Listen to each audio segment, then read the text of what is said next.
All right, welcome to workout number 2, part 1. We're going to start off with 3 exercises again. We're going to do our get-ups, some RDLs, and some bird dogging to kind of get our deep core activated, make sure we're mobilizing ourselves in our warm-up. Let's start with that get-up to get started here, okay?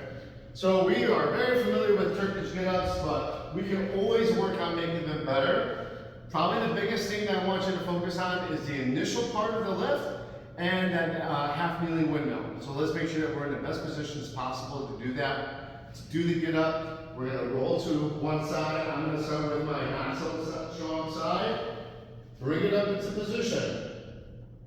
Pack that shoulder core tight. This arm runs parallel to that long leg. Notice how my elbow is locked, my wrist is straight, my shoulders packed, my core is tight. As I initiate the lift, I'm going to push through this foot and pull through that bottom elbow, making this nice big chest with my elbow locked, keeping my eye on the belt. Pushing my elbow that's into the ground away so I can really find a good position here as I lock out my elbow and shift my weight into this planted foot with a nice big open chest. Now that I got this nice tall seated position, I'm going to bring heel to heel, lift, and go into my half kneeling windmill. As I hinge my hips, drive up, rotate, brace, stand up.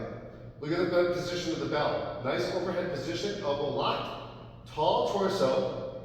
All I'm going to do is rewind the tape now. Step back gentle, soft landing, rotate, spot my belly back, hinge, park the hand, come to the seated position, roll down under control, and then down. You are not done until that belt touches the ground again. So you want to make sure that you're keeping it in a good position until the very last second. It should look like this, falling down. Control yourself all the way to the last instance of you doing the exercise to make sure that you're getting the most out of it. You can gain so much strength by just controlling this portion. If I can really resist that urge to fall down, I can redirect that strength when I'm lifting heavier kettlebells for get-ups. So you're working on all phases of that. Make that a #1 priority for you. Now we're going to go RDLs. If you only have one big bell, you can use one, but ideally you're using 2. Moderate bells or heavy bells. For the sake of demonstration, I'm going to use these. My feet are a little bit more narrow, but all the rules for the deadlift apply. Core is tight, hinging back, pack the shoulders, driving up. Now as I hinge, I'm basically thinking shaving my leg with those kettlebells and not touching the ground, driving up and squeezing.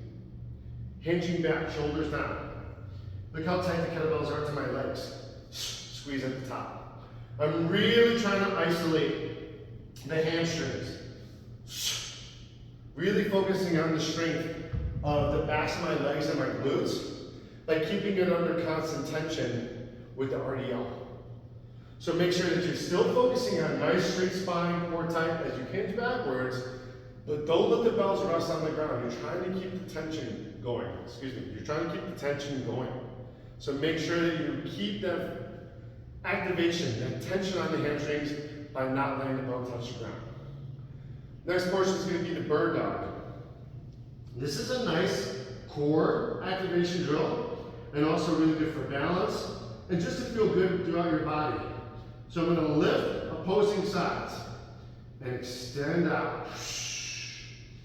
Keeping the hips square to the ground. And not letting my foot rotate out. My toes are pointing to the ground. And notice how I kind of lift this arm. Keeping that midsection tight. I focus my gaze down as I push through the floor with my knee and my hand that's planted. And I'm really trying to avoid wobbling. Right? I'm trying to stay nice and stationary in there. Good activation for the midsection. Also a great way just to kind of stretch out your body as you warm up for part 1. I'll see you in part 2 next video.